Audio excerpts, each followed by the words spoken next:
اعوذ باللہ من الشیطان الرجیم بسم اللہ الرحمن الرحیم اللہم صلی علی سیدنا و مولانا محمد وعلی آل سیدنا و مولانا محمد وبارک وسلم۔ باب نمبر 46، حضرت ابو الحسن نوری رحمۃ اللہ علیہ کے حالات و مناقب۔ تعارف: آپ اپنے دور کے ان ممتاز بزرگوں میں سے ہوئے ہیں جن کو تمام مشائخ نے عظمت و مرتبت کے اعتبار سے امیر القلوب کا خطاب عطا کیا۔ آپ حضرت سری ستہ کے پیر و مرشد اور حضرت جنید بغدادی کے ہم اثر تھے۔ عمر کا اکثر و بیشتر حصہ حضرت احمد حواری کی صحبت میں گزرا۔ آپ اپنے مسلک کے اعتبار سے تصوف کو فقر پر ترجیح دیتے تھے اور فرمایا کرتے کہ بلا ایثار و قربانی کے محبت شیخ جائز نہیں، اور آپ کو نوری کا خطاب اس لیے دیا گیا کہ آپ کے منہ سے ایسا نور حویدہ ہوتا کہ پورا مکان منور ہو جاتا۔ اور دوسرا سبب یہ بھی بتایا گیا کہ جنگل کی جس جھونپڑی میں آپ مشغول رہتے تھے وہ آپ کی کرامات سے شب تاریخ میں بھی روشن رہتی تھی۔ آپ کے متعلق حضرت ابو احمد مغاری کا یہ قول تھا کہ میں نے آپ سے زیادہ حضرت جنید کو بھی عبادت گزار نہیں پایا۔ حالات: ریاضت کے ابتدائی دور میں آپ گھر سے کھانا لے کر نکلتے اور راستہ میں خیرات کر کے نماز ظہر کے بعد اپنی دکان پر جا بیٹھتے، حتیٰ کہ یہ سلسلہ 20 سال تک چلتا رہا، لیکن آپ کے گھر والے اس تصور میں رہتے کہ دکان پر کھانا کھا لیا ہوگا۔ آپ فرمایا کرتے تھے کہ میرے لیے برسوں کے مجاہدات و خلوت سب بے سود ثابت ہوئے، اور جب میں نے انبیاء کرام کے قول کے مطابق یہ غور کرنا شروع کیا کہ شاید میری عبادت میں ریا کا عنصر شامل ہو گیا، تو پتہ چلا کہ میرے نفس نے قلب سے ساز باز کر رکھی ہے۔ لیکن جب میں نے مخالفت نفس شروع کی تو میرے اوپر اسرار باطنی کا انکشاف ہونے لگا، اور جب میں نے نفس سے اس کی کیفیت پوچھی تو اس نے کہا کہ میری کوئی مراد پوری نہ ہو سکی۔ اس کے بعد میں نے دریائے دجلہ میں مچھلی پکڑنے کے لیے بنیاد ڈال کر خدا تعالیٰ سے عرض کیا کہ جب تک اس میں مچھلی نہیں پھنسے گی یوں ہی کھڑا رہوں گا۔ یہ کہتے ہی مچھلی پھنس گئی تو میں نے حضرت جنید سے اپنی فراخی مراتب کا ذکر کیا۔ آپ نے فرمایا کہ اگر مچھلی کے بجائے تم سانپ کا شکار کرتے تو یقیناً کرامت ہوتی، لیکن چونکہ ابھی تم درمیانی منزل میں ہو اس لیے تمہارے واقعہ کو کرامت سے نہیں بلکہ فریب سے تعبیر کیا جا سکتا ہے۔ جس وقت غلام خلیل نے بزرگ دشمنی میں خلیفہ سے شکایت کی کہ ایک ایسا گروہ پیدا ہو گیا ہے جو رقص و سرور بھی کرتا ہے اور اشاروں و قنایوں میں گفتگو بھی کرتا ہے اور زبان سے ایسے کلمات نکالتا ہے جو قابل گردن زدن ہیں، اس شکایت پر خلیفہ نے تمام مشائخ کو قتل کرنے کا حکم دے دیا، اور جب سب سے پہلے جلاد نے حضرت ارقام کو قتل کرنا چاہا تو حضرت نوری مسکراتے ہوئے ان کی جگہ پر جا بیٹھے، اور جب لوگوں نے آپ سے کہا کہ ابھی آپ کا نمبر نہیں آیا تو فرمایا کہ میری بنیاد طریقت جذبہ ایثار ہے، اور میں مسلمانوں کی جان کے بدلے اپنی جان دینا زیادہ بہتر تصور کرتا ہوں، حالانکہ میرے نزدیک دنیا کا ایک لمحہ محشر کے 1000 سال سے افضل ہے، کیونکہ دنیا مقام خدمت ہے اور عقبہ مقام قربت ہے، لیکن خدمت کے بغیر قربت کا حصول ناممکن ہے۔ یہ انوکھا کلام سن کر خلیفہ نے قاضی سے سوال کیا کہ ان کے بارے میں حکم شرعی کیا ہے۔ قاضی نے حضرت شبلی کو دیوانہ تصور کرتے ہوئے سوال کیا کہ 20 دینار پر کتنی زکوٰۃ ہوتی ہے؟ فرمایا کہ 20.5 دینار، یعنی نصف دینار مزید اس جرم میں ادا کرے کہ اس نے 20 دینار جمع کیوں کیے۔ جس طرح حضرت ابو بکر صدیق رضی اللہ تعالی عنہ کے پاس 40 دینار تھے اور انہوں نے سب کے سب زکوٰۃ میں دے دیے۔ پھر قاضی نے جب حضرت نوری سے ایک سوال کیا جس کا انہوں نے برجستہ جواب دے کر الٹا قاضی سے کہا کہ اب تم بھی سن لو کہ خدا نے ایسے بندے بھی تخلیق فرمائے ہیں جن کے حیات و ممات اور قیام و کلام سب اسی کے مشاہدے سے وابستہ ہیں، اور اگر ایک لمحہ کے لیے بھی وہ مشاہدے سے محروم ہو جائیں تو موت واقع ہو جائے گی، اور یہی وہ لوگ ہیں جو اسی کے سامنے رہتے ہیں، اسی سے سوتے ہیں، اسی سے کھاتے ہیں، اسی سے سنتے ہیں اور اسی سے طلب کرتے ہیں۔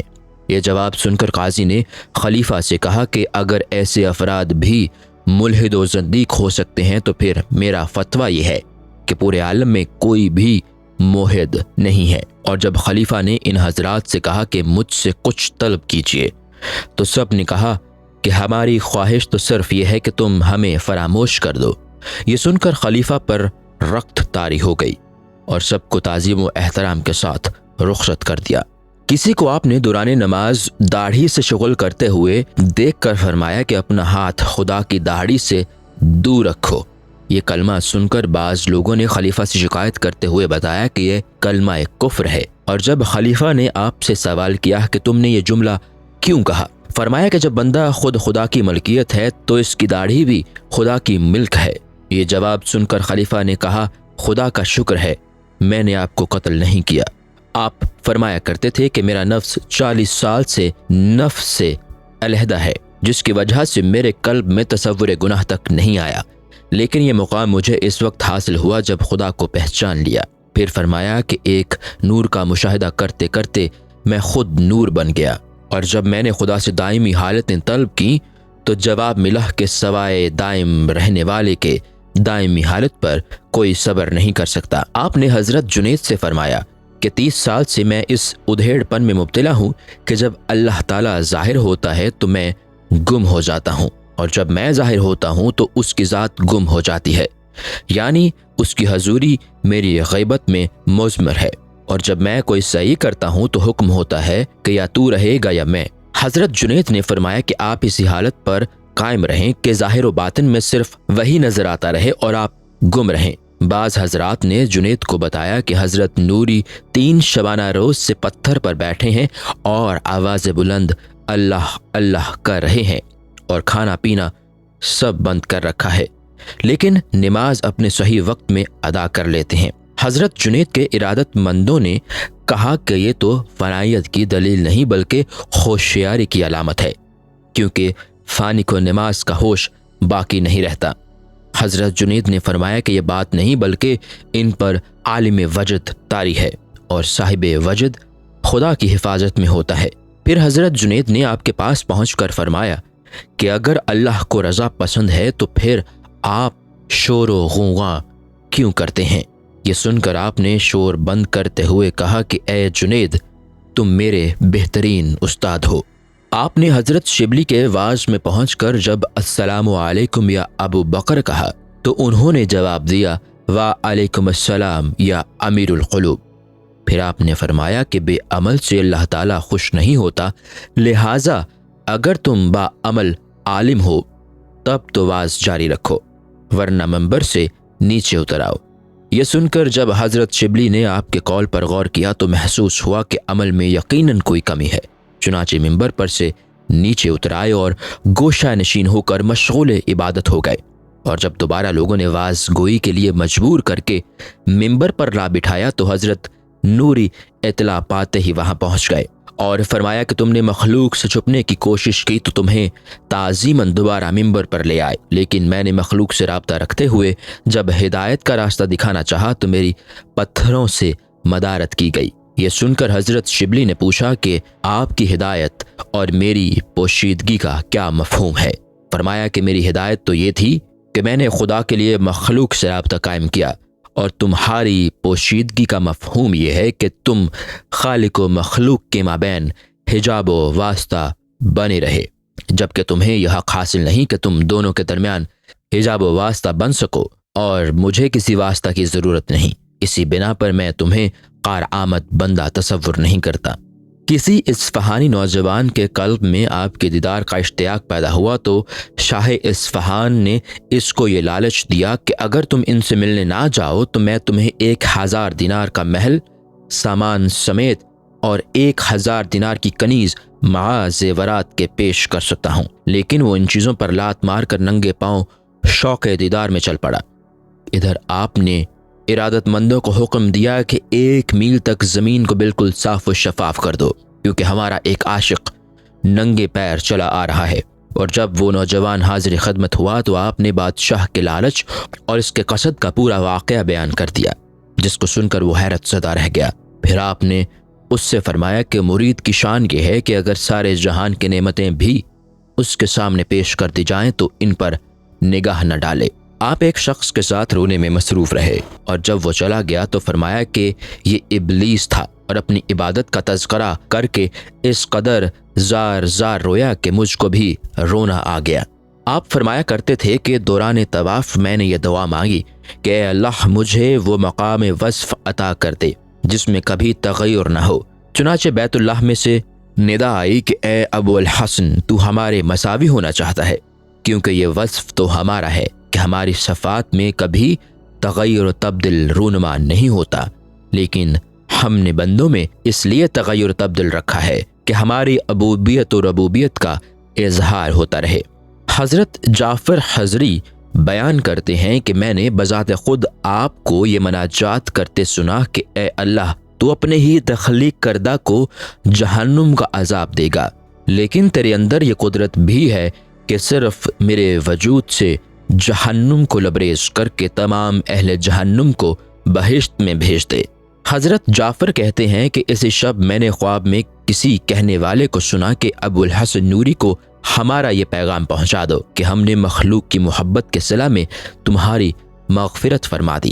ایک مرتبہ حضرت شبلی نے آپ کو اس طرح محو مراقبہ پایا کہ جسم کا رواں تک حرکت میں نہیں تھا، اور جب انہوں نے سوال کیا کہ مراقبہ کا یہ کمال آپ نے کس سے حاصل کیا تو فرمایا کہ بلی سے، اس لیے کہ ایک مرتبہ وہ چوہے کے بل کے سامنے مجھ سے زیادہ بے حس و حرکت بیٹھی تھی۔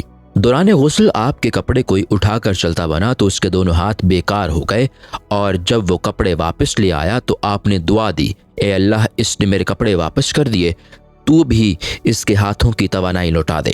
چنانچہ وہ اسی وقت ٹھیک ہو گیا۔ کسی نے سوال کیا کہ اللہ تعالیٰ آپ کے ساتھ کیا سلوک کرتا ہے؟ فرمایا کہ جب غسل کرتا ہوں تو وہ میرے کپڑوں کی نگرانی کرتا ہے۔ لوگوں نے پوچھا یہ کیسے؟ فرمایا کہ ایک دن میں حمام میں تھا تو کوئی میرے کپڑے اٹھا کر چل دیا، اور جب میں نے اللہ سے اپنے کپڑے طلب کیے تو وہ شخص واپس آ کر معذرت کے ساتھ میرے کپڑے دے گیا۔ بغداد میں آگ لگنے سے بہت سے افراد جل گئے۔ اسی آگ میں کسی دولت مند کے غلام بھی پھنس گئے تو اس نے اعلان کیا جو میرے غلاموں کو آگ سے نکالے میں اس کو 1000 دینار انعام دوں گا۔ اتفاق سے آپ بھی وہاں سے گزر رہے تھے، چنانچہ بسم اللہ پڑھ کر آپ آگ میں سے غلاموں کو نکال لائے، اور آگ نے آپ کے اوپر کوئی اثر نہیں کیا۔ اور جب اس مالدار نے 2000 درہم پیش کرنے چاہے تو فرمایا کہ انہیں تم اپنے پاس ہی رکھو، کیونکہ مجھے ان کے حرص نہ ہونے کی وجہ سے ہی خدا نے یہ مرتبہ عطا فرمایا کہ میں نے دنیا کو آخرت میں تبدیل کر دیا۔ ایک مرتبہ دہکتا ہوا انگارہ ہاتھ میں لے کر مسل لیا، جس کی وجہ سے ہاتھ کالا ہو گیا۔ دریاسنا خادمہ نے آپ کے سامنے دودھ اور روٹی لا کر رکھا تو آپ نے ہاتھ دھوئے بغیر کھانا شروع کر دیا، جس کی وجہ سے خادمہ کے قلب میں یہ خیال پیدا ہوا کہ یہ انتہائی بدتمیزی کی بات ہے۔ ابھی وہ اسی خیال میں تھی کہ باہر سے شاہی سپاہیوں نے آ کر خادمہ کو یہ کہتے گرفتار کر لیا کہ تو نے زیر جامہ چرایا ہے اور تجھے کوتوال کے سامنے پیش کیا جائے گا، اور یہ کہہ کر اس کو زدوکوب کرنا شروع کر دیا۔ یہ دیکھ کر آپ نے فرمایا کہ اس کو مت مارو، تمہارا زیر جامہ ابھی مل جائے گا۔ چنانچہ اس وقت ایک شخص نے زیر جامہ سپاہیوں کے حوالے کر دیا اور وہ خادمہ کو چھوڑ کر چلے گئے۔ آپ نے خادمہ سے فرمایا کہ میری بدتمیزی ہی تیرے کام آ گئی۔ یہ سن کر خادمہ نے ندامت کے ساتھ اپنے برے خیال پر توبہ کی۔ کسی کا دوران سفر گدھا مر گیا تو وہ اس تصور میں رو رہا تھا کہ اب میں اسباب کس چیز پر لاد کر لے کر جاؤں گا۔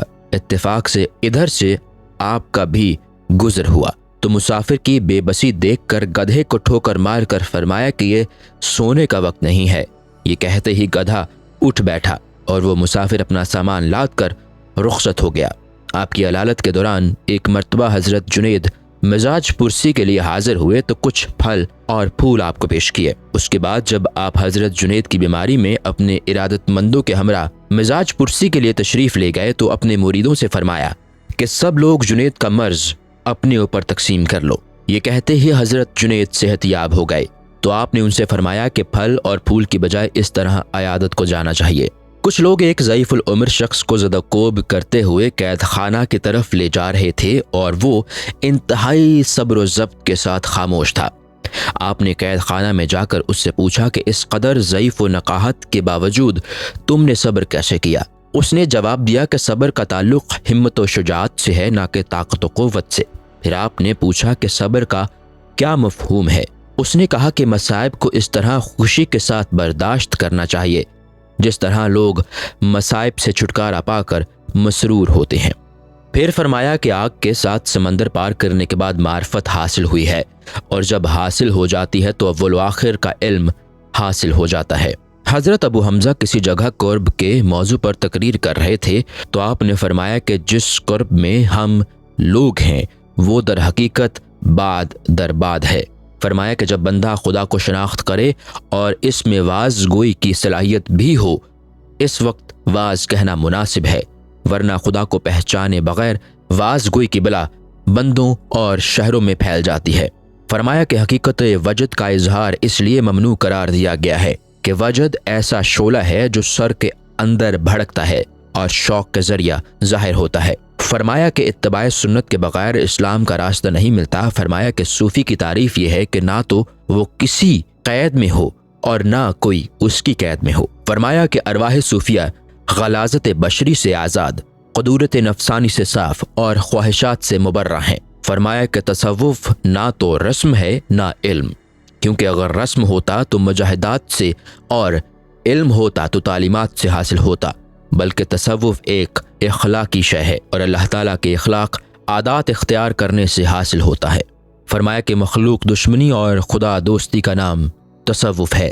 ایک نابینا اللہ اللہ کا ورد کرتے ہوئے راستے میں آپ کو ملا تو فرمایا کہ تو اللہ کو کیا جانے، اگر اللہ کو جان لیتا تو زندہ نہ رہ سکتا۔ یہ فرما کر غش کھا کر زمین پر گر پڑے اور ہوش آنے کے بعد ایک ایسے جنگل میں جا پہنچے جہاں بانس کی پھانسیں آپ کے جسم میں چبھتی تھیں اور ہر قطرہ خون سے اللہ کا نقش ظاہر ہوتا تھا۔ اور جب اس حالت میں آپ کو گھر لایا گیا اور لا الہ الا اللہ کہنے کی تلقین فرمائی گئی تو فرمایا کہ میں تو اسی کے پاس جا رہا ہوں، یہ کہہ کر دنیا سے رخصت ہو گئے۔ حضرت جنید بغدادی کا قول ہے کہ اپنے دور کے ایسے صدیقین میں سے تھے کہ آپ کے بعد کسی نے حقیقی اور سچی بات نہیں کی۔ السلام علیکم۔ پوری کتاب دیکھنے کے لیے ہمارے یوٹیوب چینل صوفی سما کی پلے لسٹ میں جائیں۔ یہاں آپ کو مختلف بزرگوں کی کتابیں ملیں گی، اور جو کتاب پوری نہ ہوئی اس پر کام تیزی سے ہو رہا ہے اور ریگولر بیسس پر اپلوڈ ہوتی رہتی ہیں۔ آپ سے گزارش ہے کہ آپ ہمارے یوٹیوب چینل کو سبسکرائب کر لیں اور بیل نوٹیفیکیشن پر کلک کر لیں تاکہ ہماری آنے والی کتابیں آپ کو ملتی رہیں۔ جزاک اللہ خیر۔